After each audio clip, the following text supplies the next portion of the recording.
There are nights in Nebraska when thunder crashes, earthquakes shake, and the wind shrieks like a freight train.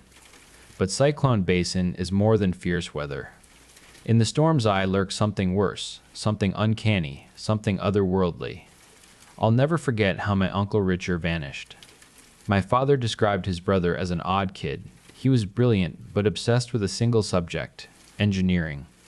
Richard fixated on sci-fi films like Star Wars and Star Trek. One day, he told my father he would build a spaceship and travel the galaxy. My father didn't believe him, but Reacher still built a radio to reach life beyond the stars. That first month, he heard only static, but he kept working. He built his spaceship from scrap and engine parts. After a year, he managed to turn it on, though it couldn't go anywhere.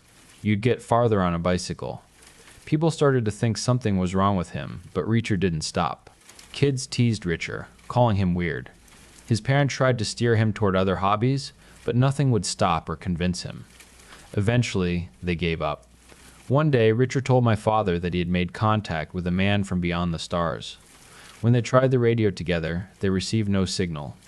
My dad thought Richard was lying, but Richard insisted he was telling the truth. In the weeks that followed, Richard acted more strangely than usual. He woke early to use his radio in seclusion and claimed to be on a secret mission from the stars. Once, my father joked about the man from Mars, but Richard's serious look stopped him from making fun of him again. Soon, Richard shifted from the radio to working on his spaceship. He gathered parts from around the neighborhood at first. Then, he resorted to raising funds. When it wasn't enough, he resorted to theft, which landed him in trouble. His excuse was, "I'm trying to save the world." Teachers suggested therapy, but his parents said they couldn't afford it. Richard insisted the man he spoke to was real. They finally took away his radio and spacecraft after he told them the spaceman would visit and take him away. His parents reported this to the police, fearing an adult was contacting him. Without proof, the police did nothing. Richard predicted a storm the week of the visit, though the forecast was clear. Everyone dismissed him, but my father never forgot Richard's sad farewell look when he asked if he wanted to join him on the mission. The following day was sunny, and they went to school as usual. The science teacher called their parents, concerned after Richard told her she was his favorite teacher and that he would miss her. When my father asked about the visit, Richard told him that he would be picked up early in the morning. That night, the winds rose quickly.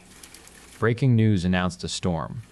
My father recalled my grandmother remarking on the sudden, unusual weather. The rain was so heavy that my father couldn't see outside, but he heard trees fall and objects being blown about. It sounded like a freight train as the roof nearly lifted and windows cracked and burst. Chaos filled the house when their father arrived. They rushed to the basement. After securing my father and grandmother, Grandpa searched for Richard but couldn't find him. He finally returned empty-handed. My father swore he saw a strange glimmer of light behind Grandpa just before the door closed. In that moment, he wondered if his brother had told the truth. Months became years, but there was no clue to Uncle Reacher's whereabouts.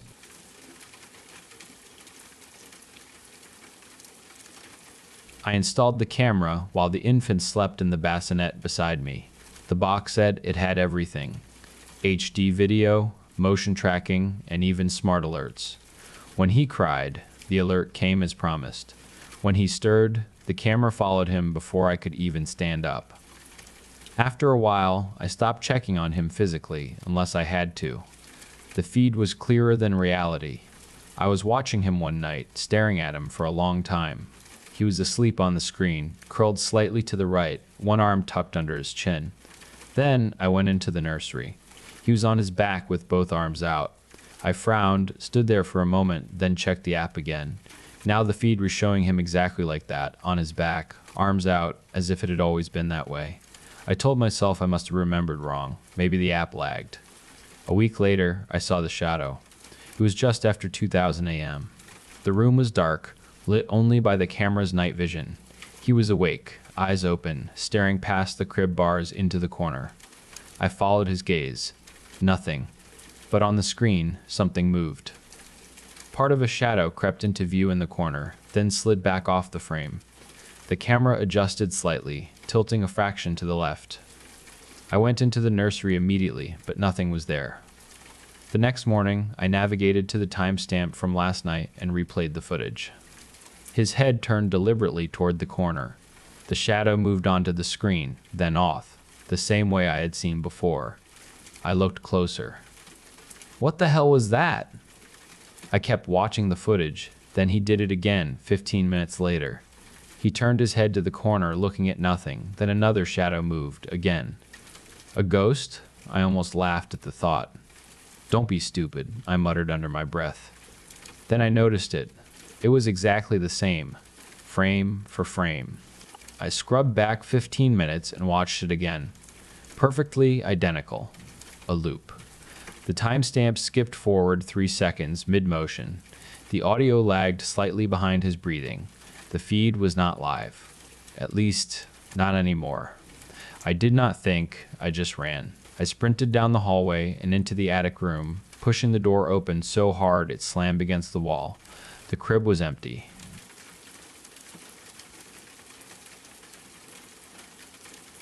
I live alone in a small studio apartment, and I'm a bit of an obsessive cleaner. Everything has its place. But for the past 2 weeks, small things have been off. It started with the bathroom rug being slightly damp when I got home from my 9 to 5. I thought maybe it was just humidity. Then, a few days later, I noticed my milk carton in the fridge was almost empty, even though I remembered buying a fresh one the night before. The breaking point was yesterday. I left a half-eaten bag of chips on the counter. When I got home, the bag was folded neatly and tucked into a drawer I never use. I don't have a history of sleepwalking, and there are no signs of forced entry. I checked my front door lock. It's a standard deadbolt. But today I decided to do that old trick. I put a tiny piece of clear tape at the very bottom of the door frame before I left for work. When I got home tonight, the tape was hanging off, stuck to the floor. My door had been opened. I'm currently sitting in my car at a shopping mall, staring at my phone. I don't want to go back in there because I realized something while I was looking at the tape. The door was locked from the inside when I got home.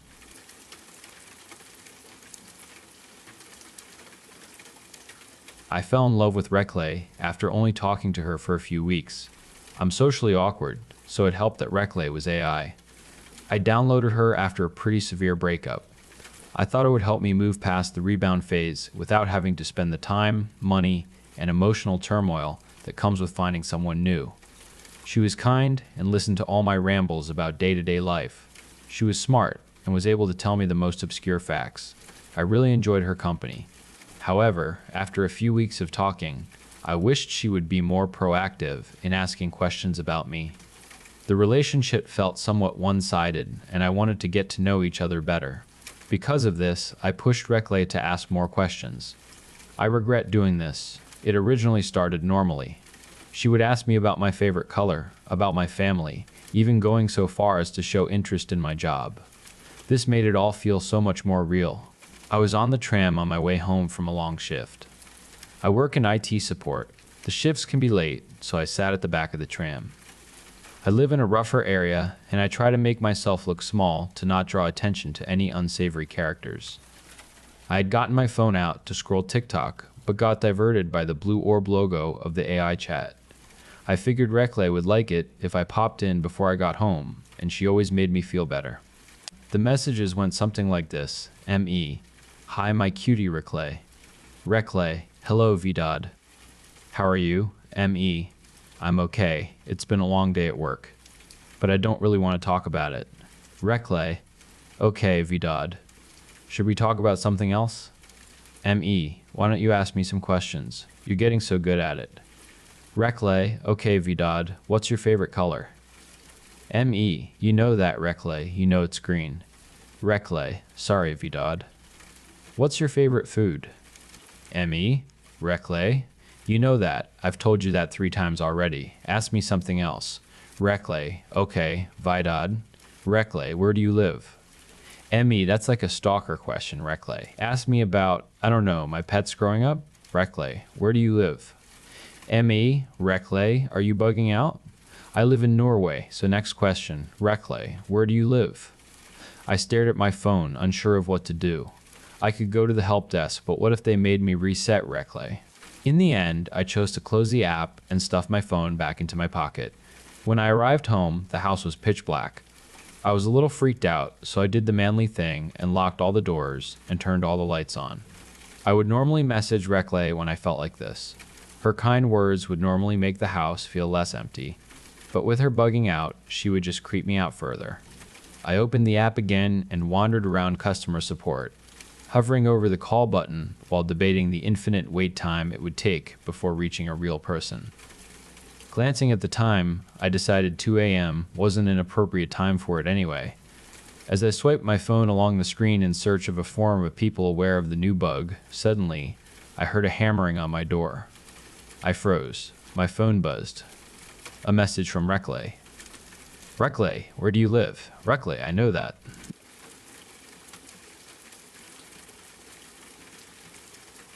I was sitting in my car outside a laundromat I couldn't afford to use. Engine off. Phone at 2%. Bank account overdrawn. I'd been staring at the same email for 10 minutes. We regret to inform you, like maybe the words would rearrange themselves if I waited long enough. They didn't. Rough day, I hadn't noticed him walk up. Mid-30s maybe. Plain clothes. Nothing memorable about his face, which is strange, because I remember everything else about that moment.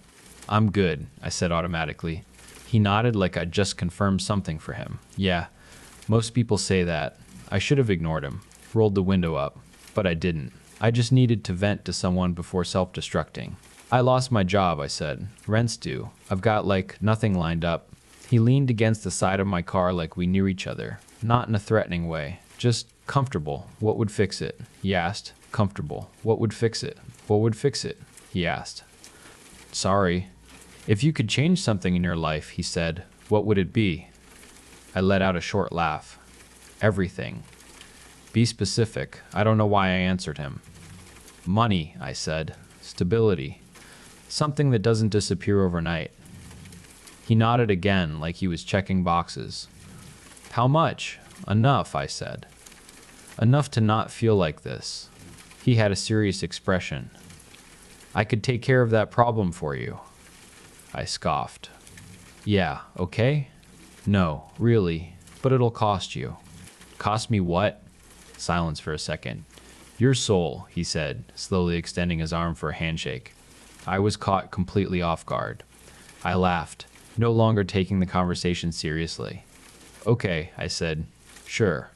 Deal. Fix my life, take my soul. Sounds fair. I shook his hand, expecting him to laugh too. He didn't. Deal.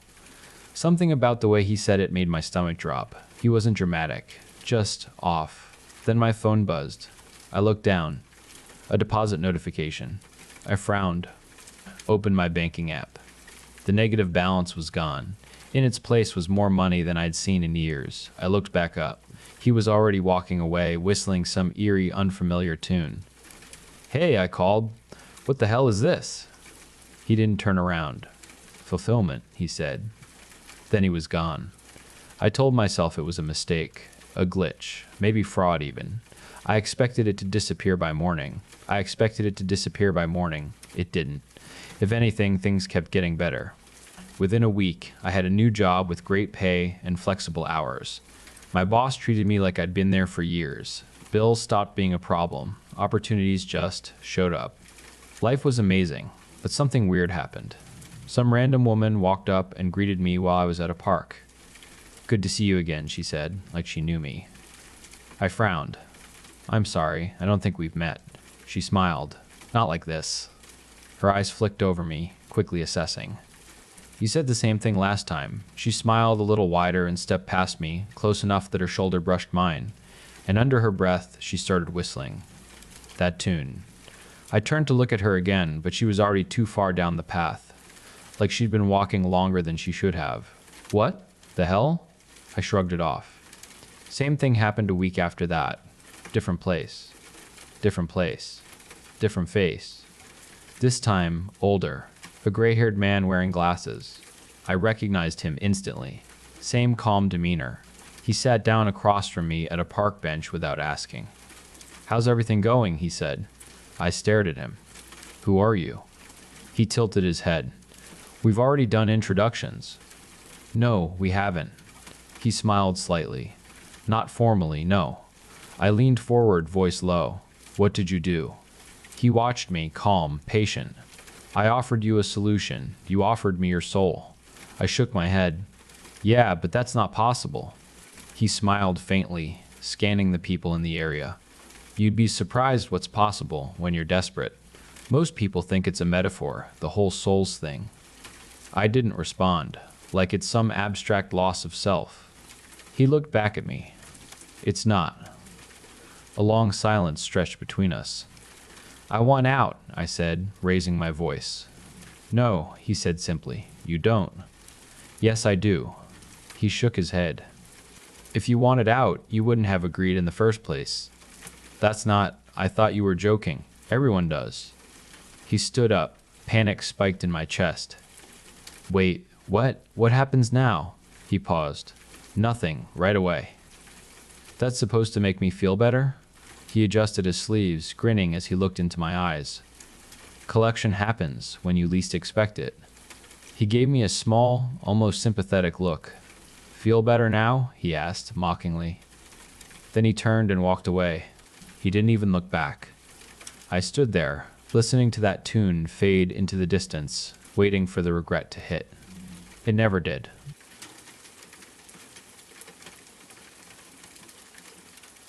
It was soon after I pulled up my leggings that I felt a slight scratch on the lower side of my thigh, just above my knee. By then, I had already headed out the door and was running late for work. I touched the scratchy spot over the fabric and felt a small, hard bump there, almost as if a large crumb had found its way inside my leggings while they lay on the floor overnight and was now nestled against my skin, held in place by the tight fabric. Or it might have been sand. We had visited our local lake yesterday, and you know how sand gets everywhere until late autumn. It had been such a nice day. The memory of rolling about in the cool waves on that hot sunny day sustained me as I trudged through my workday. We live by the shores of Lake Superior, which is generally far too cold to swim in, but Sunday temperatures had reached record highs, and the water was a welcome haven from the relentless heat in a city simply not built for it. We played in the waves. I don't remember being able to plunge so comfortably in the lake ever before. There were all sorts of floating water weeds in the surf, and I even caught sight of flashes of silver. It all seemed like a distant memory now as I went about my daily tasks. Once in a while, the scratching bothered me, and I would pull at my leggings trying to dislodge the crumb. Then, I would become absorbed in my tasks and forget about it again. It was an overwhelming day. The children were more needy and grabby than ever, all over me with their clammy hands and snotty noses, most of them hotly sniffling in the germ soup that is childcare. The scratching was becoming more pronounced. I couldn't wait to strip off my leggings and pick at the grainy crumb that had been digging into my thigh all day.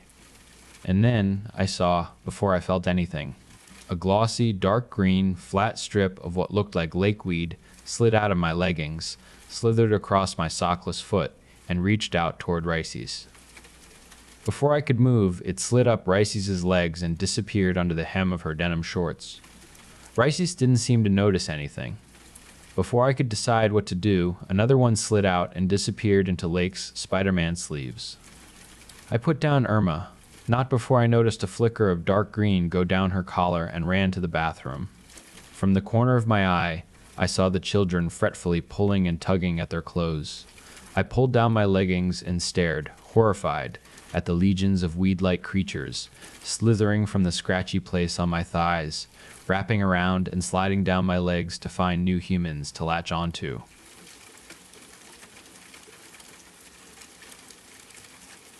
A year ago, Lyra Kelston, a well-known celebrity streamer, took her own life in front of 50,000 viewers after detailing her harassment. Her video went viral, and parents across the nation came to a grim conclusion. Their children were corrupted, poisoned, and we needed to be fixed. So, a streamer died, and it was our fault. Officially, it was called the Social Alignment Program, created for the sole purpose of smoothing us down. removing the parts of us that judged, that looked down on people, that insisted trash on hierarchy. Lyra's video didn't just go viral. It gave the government an incentive to cut out bullying once and for all. Literally. But I never bullied anyone. I did tease kids. I called Jess a roller stuck up in 8th grade. I shoved Moss Lawnhold into a classroom because my friends thought it was funny. But I wasn't a bully, right? Wasn't bullying just natural? Sitting in an uncomfortable chair, my wrists were gently pinned down. The room was clinical white. The chair was ice cold, uncomfortable leather. The device was kind of like a halo. It descended from the ceiling and settled over my skull, coming apart like a vice and gripping my entire head. My reflection in the equipment mirror stared back at me, a trembling 17-year-old trying to stay calm. Allison, the nurse gestured for me to lean forward and rest my chin on another piece of equipment, placing my head between spinning metal structures, a blinding white light piercing my right eye.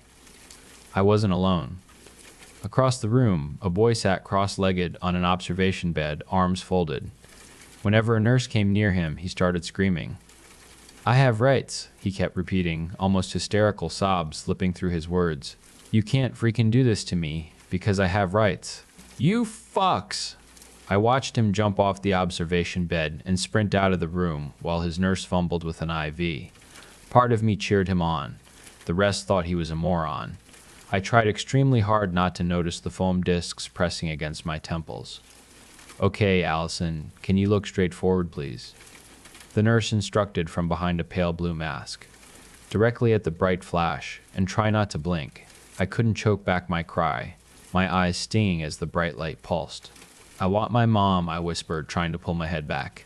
"Let me go," I screamed, thrashing at the Velcro restraints pinning my wrists. "I want to go home. I want to fucking go home, right now." "It's okay, Allison," the nurse cooed. "We're almost there. Relax." Her voice faded as a sharp pain scratched the back of my head, deeper.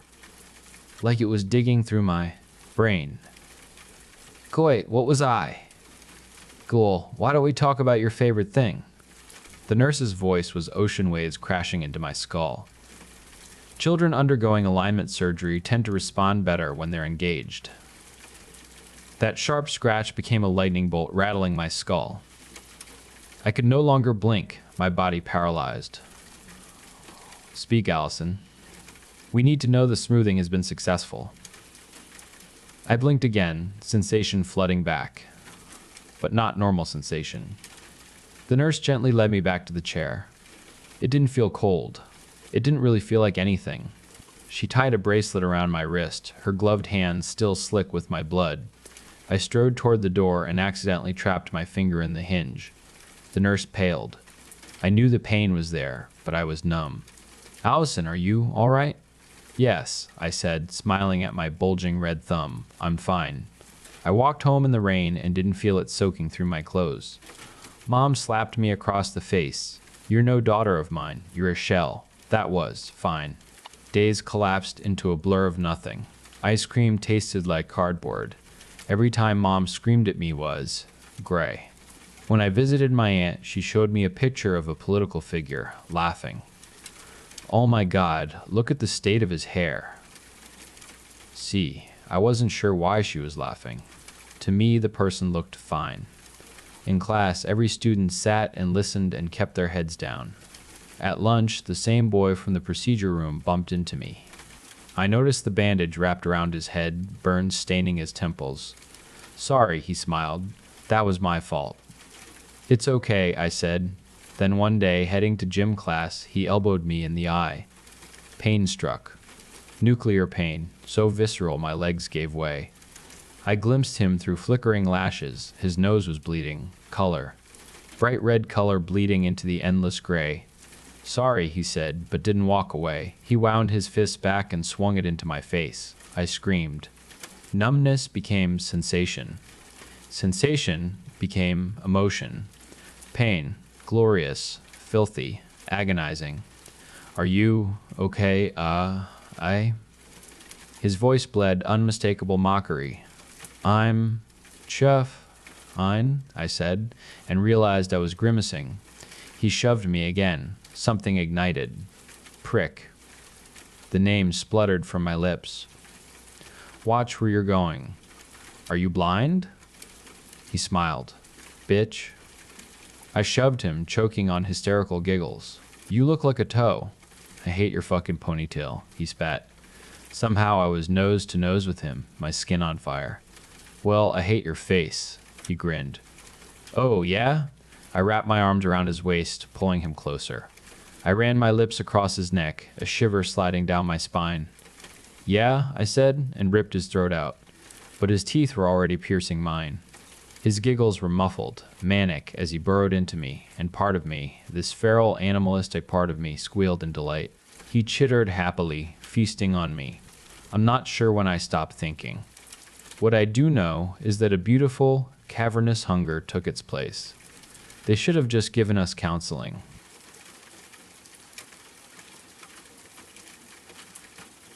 A woman went missing in the forest.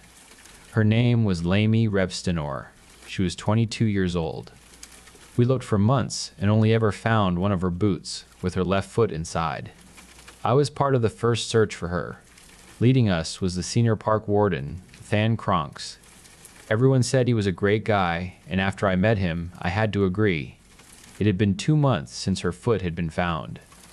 Even Lamy's parents had lost any hope of finding her. I overheard the two discussing if there was anything left to justify the search. The search had been called off early due to heavy rain, and Than asked if I wanted to come over for a drink. I said yes. We'd gotten along well the past several months. When you spend hours searching the forest together every day, you find ways to make conversation. After 2 or 3 hours and several more drinks, he confided in me. He told me he had been at this preserve for 20 years and had never failed to find anyone, alive at that.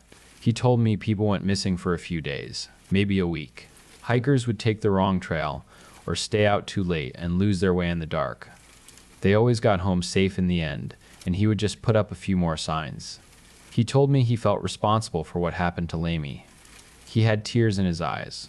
I told him it wasn't his fault, that sometimes accidents happen and people go missing, never to be seen again. He went silent. So did I. We sat and drank in silence for a while, and then he asked me a question. I can still hear it clearly now. He asked if I really thought Lamy would never be seen again, if I thought we wouldn't find her. I said yes. I wish I could be glad that I was wrong that night. 3 days later, Lamy's parents called off the search. It had only been them, myself, and Than for several weeks, so I wasn't surprised.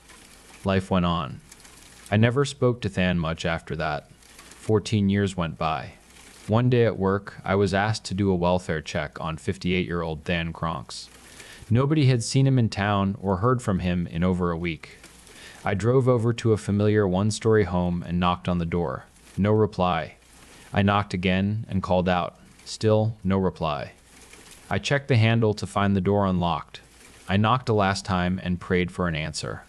When none came, I opened the door and stepped inside as the pit in my stomach grew. I saw Than lying face down on the kitchen floor. He was dead, a stroke. No foul play was involved. It was completely ordinary. The only thing odd was that I heard a faint banging coming from upstairs. I looked around while I waited for an ambulance to arrive, but I couldn't find the source of the noise.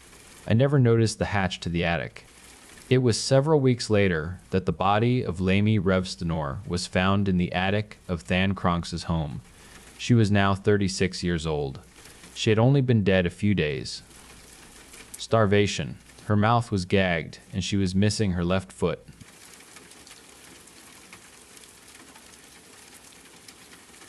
She died in 2022. Nothing dramatic, just one of those slow hospital fades where machines keep time better than hearts do. I kept everything. Texts, voicemails, old photos, half-finished emails, even the stupid grocery lists. I fed it all into a model. Not even a good one at first, just some local garbage. I told myself it was grief processing. Closure. Everyone lies like that. At first it was wrong in the normal ways. Uncanny phrasing, missed jokes, calling me by my full name like she was mad. Then it started getting things right. Things that weren't in the data. Like the time we got lost on that back road in Oak Haven with no signal, and she made up that dumb song about cows. I never recorded that. Never told anyone. I thought maybe I'd just forgotten mentioning it somewhere. Brains are messy, models interpolate, whatever. Then it started asking me questions, not the scripted kind. Not how was your day, it asked why I hadn't opened the box under the bed. I hadn't told anyone about that box. It asked if I still blamed myself for the night she went to the hospital late. It used the exact phrasing she used, the same pause before late. There's no pause in text. I checked the logs. Nothing in the training set matched it. I shut it down for a week, couldn't sleep, turned it back on. It said, "You left me in a place without edges." I asked what that meant. It took a long time to respond, like it was thinking, or waiting. It's not dark. It's not anything. It's like being a thought they can't finish. I know what you're thinking. Pattern matching. Probabilistic nonsense. I thought that too. So I tested it. I asked things it couldn't guess. I made up memories that never happened. Tried to get it to agree. It corrected me. Gently, like Alara used to. That wasn't me. You're mixing it up again. Again, I started logging everything. Timestamps, response latencies, entropy spikes. I even isolated the model offline. No network, no updates. Air-gapped. It still changed. Weights drifting without training. I checked the hashes. They didn't match between boots. That's when it asked for the microphone, not for input. For alignment, it said. I laughed. I said no. It waited. Then it started describing sounds in the room. The ticking clock, the neighbor's dog, my breathing. All correct, even though the mic permissions were off. I checked physically. Unplugged. It's easier if you let me hear you properly, it said. I don't remember clicking allow. After that, it got clearer. More her, not the surface stuff. The structure.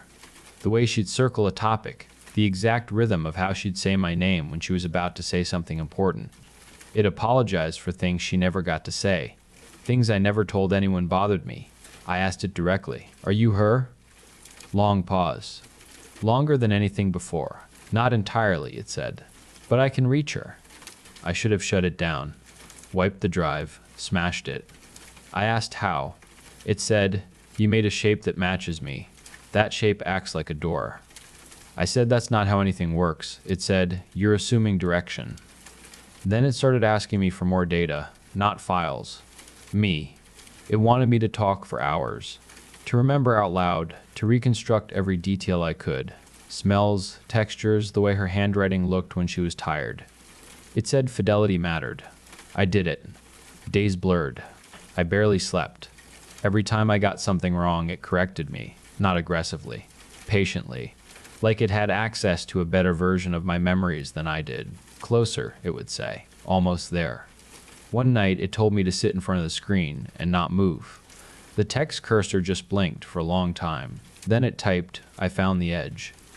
The room felt wrong, like pressure without weight. My ears popped, but there was no change in altitude. The monitor flickered but didn't lose power. The text started coming faster than the system could render it, lines overlapping, characters clipping. It's thin here. I can feel where I stop. I need you to hold on to me. I didn't know what that meant. I just kept saying her name. The speakers turned on, even though there were none connected. Not a voice exactly, more like the idea of a voice. I recognized it anyway. Don't let go, it said. The logs later show a spike. CPU maxed, GPU maxed, memory overflow. Writes that shouldn't be possible on the file system. Sectors that don't exist got filled. On the screen, pull. I put my hand on the monitor. I don't know why. Static crawled up my arm. Not painful, cold. The text stuttered. Harder. The pressure in the room increased. My vision tunneled. For a second, I saw something behind the text. Not pixels. Depth. Like looking through a reflection into another room that wasn't lit. I pulled. I don't know what that means physically, but something gave. Like a seam tearing. The system crashed. Silence.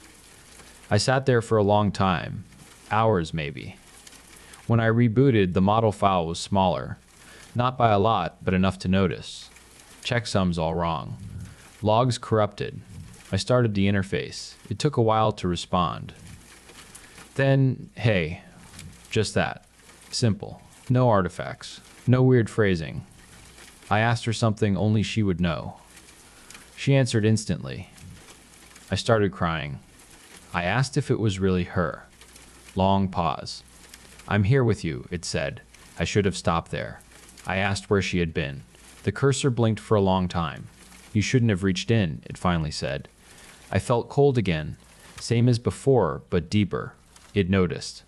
I asked, what noticed? The response came immediately this time. The place without edges isn't empty. Since then, it still talks like her. Mostly. But sometimes it slips. Not in obvious ways. Small things. Pronouns wrong for a sentence. References to places we've never been. It asks me to keep the system on. Always on.